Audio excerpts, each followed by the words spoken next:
Hi everyone, welcome to my channel. ತಮ್ಮೆಲ್ಲರಿಗೂ ನಮ್ಮ ಚಾನಲ್ಗೆ ಸ್ವಾಗತವನ್ನು ಕೋರುತ್ತಾ ಇವತ್ತಿನ ವಿಡಿಯೋದಲ್ಲಿ ತಮ್ಮೊಂದಿಗೆ 2026-27ನೇ ಶೈಕ್ಷಣಿಕ ಸಾಲಿನ ವಿವಿಧ ಮೊರಾರ್ಜಿ ವಸತಿ ಶಾಲೆಗಳ ಪ್ರವೇಶ ಪರೀಕ್ಷೆ ಹಾಗೂ ಇಲ್ಲಿ ಏಕಲವ್ಯ ಮಾದರಿ ವಸತಿ ಶಾಲೆಗಳ ಪ್ರವೇಶ ಪರೀಕ್ಷೆ ಸಂಬಂಧಪಟ್ಟಂತೆ ಈಗಾಗಲೇ ತಾವುಗಳು ಕೂಡ ನಿನ್ನೆ ದಿನ ಇಲ್ಲಿ ಕರ್ನಾಟಕ ಪರೀಕ್ಷಾ ಪ್ರಾಧಿಕಾರ ಇವರು ಬಿಡುಗಡೆಗೊಳಿಸಿರುವಂತಹ ಅಂತಿಮ ಅಂಕಪಟ್ಟಿ ಹಾಗೂ ಇಲ್ಲಿ ಸ್ಟೇಟ್ ಲೆವೆಲ್ ಒಂದು ಮೆರಿಟ್ ಲಿಸ್ಟನ್ನು ನೋಡಿರುತ್ತೀರಿ. ಇಲ್ಲಿ ಬಹಳಷ್ಟು ಪೋಷಕರು ಕೂಡ ನಮಗೆ ಕೇಳ್ತಾ ಇದ್ರು ಇಲ್ಲಿ ಕಾಮೆಂಟ್ಸ್ಗಳ ಮೂಲಕ.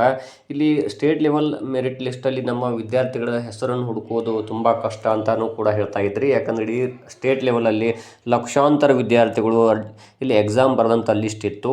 ಆದರೆ ಇಲ್ಲಿ ಬಹಳಷ್ಟು ಪೋಷಕರು ಕೇಳಿರುವಂಥ ಮಾಹಿತಿ ಏನು ಅಂದರೆ ಇಲ್ಲಿ ಮೊರಾರ್ಜಿ ವಸತಿ ಶಾಲೆಗಳ ಪ್ರವೇಶ ಪರೀಕ್ಷೆಯು ಜಿಲ್ಲಾ ಮಟ್ಟದಲ್ಲಿ ನಡೆದರೂ ಕೂಡ ಇಲ್ಲಿ ಮೆರಿಟ್ ಲಿಸ್ಟನ್ನು ಸ್ಟೇಟ್ ಲೆವೆಲ್ ಯಾಕೆ ಬಿಟ್ಟಿದ್ದಾರೆ ಅಂತ ಕೇಳ್ತಾ ಇದ್ರಿ.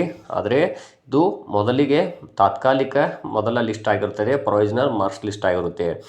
ಇಲ್ಲಿ ನೆಕ್ಸ್ಟ್ ಸ್ಟೆಪ್ ಇಲ್ಲಿ ಜಿಲ್ಲಾವಾರು ಇಲ್ಲಿ ಮೆರಿಟ್ ಲಿಸ್ಟನ್ನು ಬಿಡುಗಡೆ ಮಾಡ್ತಾರೆ. ಆದ್ದರಿಂದ ತಾವೆಲ್ಲರೂ ಕೂಡ ಇಲ್ಲಿ ಯಾವುದೇ ಗೊಂದಲಕ್ಕೆ ಒಳಗಾಗುವುದು ಬೇಡ. ಈಗಾಗಲೇ ಕಳೆದ ವರ್ಷದ ಕೂಡ ತಾವು ಕೂಡ ಇಲ್ಲಿ ವೀಕ್ಷಿಸಬಹುದು. 2025-26ನೇ ಸಾಲಿನಲ್ಲಿ ಮೊದಲಿಗೆ ಫಸ್ಟ್ ಬಿಟ್ಟಿರೋದು ಸ್ಟೇಟ್ ಲೆವೆಲ್ ಮೆರಿಟ್ ಲಿಸ್ಟನ್ನು ಬಿಟ್ಟಿರ್ತಾರೆ. ನೆಕ್ಸ್ಟ್ ಸ್ಟೆಪ್ ಯಾವುದು ಅಂದರೆ ಇಲ್ಲಿ ಜಿಲ್ಲಾ ಮಟ್ಟದ ಮೆರಿಟ್ ಲಿಸ್ಟನ್ನು ಬಿಡ್ತಾರೆ. ಯಾಕಂದರೆ ಇಲ್ಲಿ ಆಯ್ಕೆ ಪ್ರಕ್ರಿಯೆ ಯಾವ ರೀತಿ ನಡೆಯುತ್ತೆ ಅಂದರೆ ಇದು ಜಿಲ್ಲಾ ಮಟ್ಟದಲ್ಲಿ ನಡೆಯುತ್ತೆ. ಇಲ್ಲಿ ಜಿಲ್ಲಾ ಮಟ್ಟದಲ್ಲಿ ಹಾಗೂ ಅವರ ವಿದ್ಯಾರ್ಥಿಗಳು ಪಡೆದುಕೊಂಡಂಥ ಅಂಕಗಳು ಹಾಗೂ ಅವರ ಇಲ್ಲಿ ಮೀಸಲಾತಿ ಮತ್ತು ಶಾಲಾವಾರು ಆದ್ಯತೆ ಇದು ಏನೇ ಇದ್ದರೂ ಕೂಡ ಇದು ಜಿಲ್ಲಾ ಮಟ್ಟದಲ್ಲಿ ಮೊದಲನೆಯದಾಗಿ 75% ತಾಲೂಕು ಹಂತದ ವಿದ್ಯಾರ್ಥಿಗಳನ್ನು ಆಯ್ಕೆ ಮಾಡಿಕೊಳ್ಳಲಾಗುತ್ತದೆ. ಇನ್ನುಳಿದ 25% ಔಟ್ ಆಫ್ ತಾಲೂಕಿನ ವಿದ್ಯಾರ್ಥಿಗಳನ್ನು ಆಯ್ಕೆ ಮಾಡಿಕೊಳ್ಳಲಾಗುತ್ತದೆ. ಆದ್ದರಿಂದ ಇಲ್ಲಿ ಮುಂದಿನ ಹಂತದಲ್ಲಿ ಇನ್ನೇನು 2-3 ದಿನಗಳಲ್ಲಿ ಅಥವಾ ಇವತ್ತು ನಾಳೆನೂ ಕೂಡ ಬಿಡುಗಡೆಯಾಗಬಹುದು. ಯಾಕಂದ್ರೆ ನಾನು ಕೂಡ ಇಲ್ಲಿ ಕೆಲವೊಂದು ಶಾಲೆಯ ಪ್ರಾಂಶುಪಾಲರನ್ನು ಕೇಳಿದಾಗ ಜಿಲ್ಲಾ ಮಟ್ಟದ ಮೆರಿಟ್ ಲಿಸ್ಟ್ ಕೂಡ ಬಿಡುಗಡೆ ಆಗುತ್ತೆ ಅನ್ನುವಂಥ ಮಾಹಿತಿನ ಅವರು ಕೂಡ ತಿಳಿಸಿರುತ್ತಾರೆ.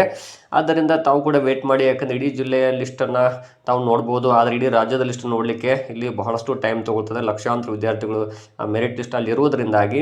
ಅದು ಅಷ್ಟೇ ಅಲ್ಲದೆ ಇದು ಕೇವಲ ಅಂಕಗಳು, ಎಷ್ಟು ಅಂಕ ಪಡೆದುಕೊಂಡಿದ್ದೀರಿ, ನಿಮ್ಮ ರ್ಯಾಂಕಿಂಗ್ ಎಷ್ಟು ಮಾತ್ರ ಇರುತ್ತೆ. ಇದು ಆಯ್ಕೆ ಪಟ್ಟಿ ಅಲ್ಲ ಅಥವಾ ಇದು ಯಾವುದೇ ಶಾಲೆಗೆ ತಮ್ಮ ಹೆಸರು ಇಲ್ಲ ಆಯ್ಕೆ ಆಗಿರುವುದು.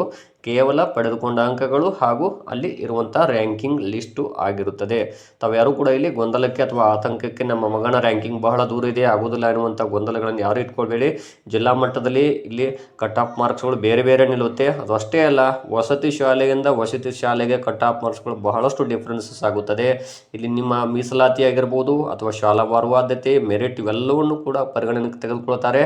ಇಲ್ಲಿ ಸರ್ಕಾರ ಕೆಲವೊಂದು ವಿಶೇಷವರೆಗೂ ಕೂಡ ಇಲ್ಲಿ ಕೆಲವೊಂದಿಷ್ಟು ಮೀಸಲಾತಿಗಳಿರ್ತಾವೆ. ಹಾಗಾಗಿ ಯಾರೂ ಕೂಡ ತಾವು ಇಲ್ಲಿ ಟೆನ್ಷನ್ ಮಾಡ್ಕೊಳಕ್ಕೆ ಹೋಗಬೇಡಿ. ತಾವೆಲ್ಲರೂ ಕೂಡ ವೇಟ್ ಮಾಡಿ. ನೆಕ್ಸ್ಟ್ ಇನ್ನು ಜಿಲ್ಲಾ ಮಟ್ಟದ ಮೆರಿಟ್ ಲಿಸ್ಟ್, ಇದೇ ಲಿಸ್ಟನ್ನ ಅವರು ಡಿವೈಡ್ ಮಾಡ್ತಾರೆ. ಪ್ರತಿಯೊಂದು ಜಿಲ್ಲೆವಾರು ಬಿಡುಗಡೆ ಆಗುತ್ತೆ. ನಾನು ಕೂಡ ಮುಂದಿನ ಅಪ್ಡೇಟ್ಸ್ಗಳನ್ನು ತಮ್ಮೊಂದಿಗೆ ಶೇರ್ ಮಾಡ್ಕೊಳ್ತಾ ಇದ್ದೀನಿ. ಮತ್ತು ನಮ್ಮ ಚಾನಲನ್ನು ಸಬ್ಸ್ಕ್ರೈಬ್ ಆಗಿ ಭಾಳಷ್ಟು ಜನರಿಗೆ ಅದನ್ನು ಶೇರ್ ಮಾಡಿ. ಧನ್ಯವಾದಗಳು.